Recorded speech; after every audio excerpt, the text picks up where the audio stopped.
So here's the next section of our review. It's over sequences. I don't know about you guys, but I know my classes really kind of enjoyed this because they're pretty fun, pretty easy to do. So here we have the explicit formula to find the nth term in a sequence. This is called the explicit formula.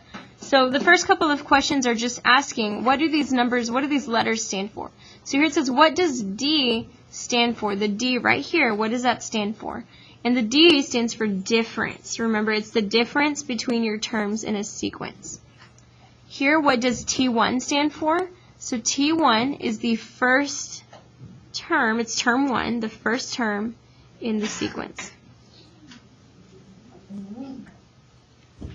So here it says find T17 or term 17 for the following sequence, and it gives us these numbers.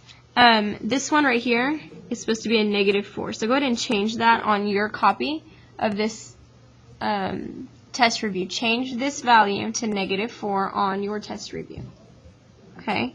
So here, let's go ahead and we need to know our T1 and we need to know our D. We already know our N.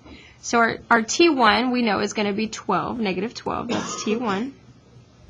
Our D is the difference between terms. So from -12 to -8, you can put it in your calculator and you can hit, I'd go backwards, -8 minus -12 gives us 4. So we increased by 4 right here. From -8 to -4, we also increased by 4. I know it's hard to see over that, but we increased by 4. So our D is 4. Our N, it tells us in the problem, is 17. So all we have to do is go plug these numbers in. So we have T17 is equal to T1 plus D times N minus 1. So we just have to go plug in those numbers. T1 we said is -12 plus D we said is 4. N is 17 minus 1. You just go straight into your calculator and plug this in. -12 plus 4 times 17 minus 1. Hit enter, we get 52. So we get that our 17th term is 52. Here it says, what is the equation for the above sequence? Okay, what is the equation for the above sequence?